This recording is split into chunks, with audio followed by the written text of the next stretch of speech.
Beginning. The first thing I noticed about her wasn't her beauty, it was the silence that followed wherever she went.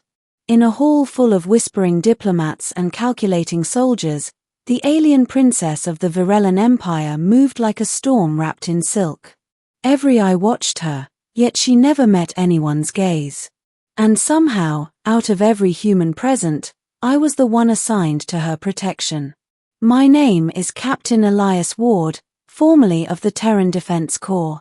The war between our species had ended only 6 months ago, and the fragile peace was still balanced on a blade's edge. The Virellans had agreed to open negotiations with Earth, but only if their princess, Sarai Virellan, was escorted by a single human officer as a sign of trust. I had no idea that trust would mean standing 2 feet away from a woman who could kill me with a flick of her mind. Sarai wasn't like the other Virellans. Her skin shimmered faintly like moonlight over ice, and her eyes, silver, almost luminescent, seemed to read the world in layers no human could understand. Her voice carried a quiet authority that silenced even the most arrogant Terran generals. But it wasn't her power that unsettled me. It was the loneliness that clung to her like a shadow. We met for the first time aboard the diplomatic vessel Ardent Hope. I was stationed outside her quarters, standing in full uniform, when the door slid open and she stepped out. "You are the human they assigned to me?" she asked, her tone soft but sharp as glass. "Yes, Your Highness," I said, saluting instinctively. "Captain Elias Ward." Her eyes flicked over me, cold and assessing. "You will not speak to me unless I address you first." "Understood." She nodded once, as if satisfied, and turned away. For the next few days, she barely acknowledged my existence. I shadowed her through the gleaming corridors, during council meetings, and even as she observed the stars from the viewing deck. She didn't eat with others, didn't sleep much, and spoke even less. And yet, I found myself noticing small things, the way her hands trembled slightly after each telepathic report to her people, the quiet sigh she gave when the stars outside shifted colors as we passed through nebulae. Once, I even caught her watching me through the reflection on the glass panel. Our eyes met. She turned away instantly. I thought it was an accident. I was wrong. Middle. On the 5th day of the voyage, an alarm split the silence. "Unidentified vessel approaching," came the voice of the ship's AI. "Hostile signatures detected." Before I could reach the control deck, the princess was already there, her silver eyes flashing. "They're Virellan separatists," she said sharply. "They want me dead before I reach the council." Our pilot looked panicked. "They're faster than us. We can't outrun." "You won't need to," I interrupted, strapping into the weapons chair. "Permission to defend this ship." Sarai hesitated, clearly torn. "Humans are not authorized to."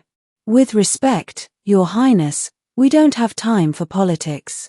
Her eyes locked on mine, and for the first time, I saw fear not for herself, but for the crew. "Do it," she whispered. I didn't need more.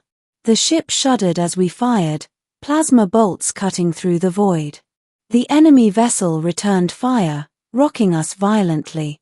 I barked orders to the bridge crew, rerouted power to shields, and guided the Ardent Hope through evasive maneuvers. One blast hit too close. The hull cracked, alarms screamed, and sparks rained from the ceiling.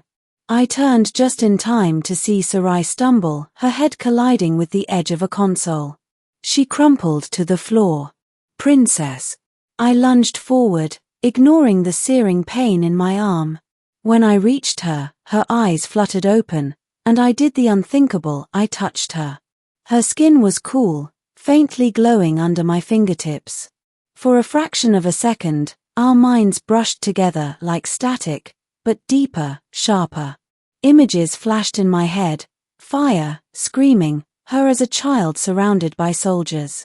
She gasped and flinched violently, pulling away from me as if burned. "Do not touch me," she hissed, her breathing ragged. I was only. Silence.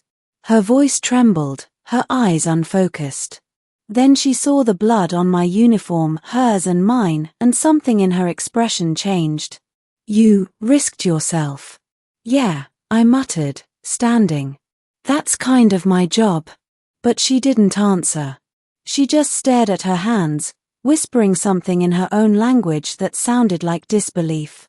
The enemy ship finally retreated when reinforcements arrived. The crisis passed, but the air between us had shifted. After that day, Sarai stopped ignoring me. At first, it was subtle. She'd ask me brief questions about Earth, about human customs, even about what it felt like to dream. Then, one night, I was summoned to her quarters unexpectedly. "Captain Ward," her voice called through the door. "Enter." I hesitated, then stepped inside. The room was dimly lit, filled with the faint scent of something floral and electric. She sat by the observation window, her silver gown glinting in starlight. "I wished to apologize," she said quietly, "for earlier." My reaction was not warranted. I nodded. "It's fine." I crossed a line. Her lips curved slightly, not quite a smile, but close. "You did what your instincts demanded. Humans act, strangely when they care." I laughed softly. "Is that what you think I did? Care?" She tilted her head, eyes narrowing in curiosity. "Didn't you?" I froze. Her gaze felt like it pierced through the layers I didn't show anyone. "I don't know," I admitted finally. Her expression softened. "Then perhaps you should." And then she did something unexpected. She reached out and touched me. Her fingers brushed my wrist lightly. A jolt shot through me, mental, emotional, physical all at once.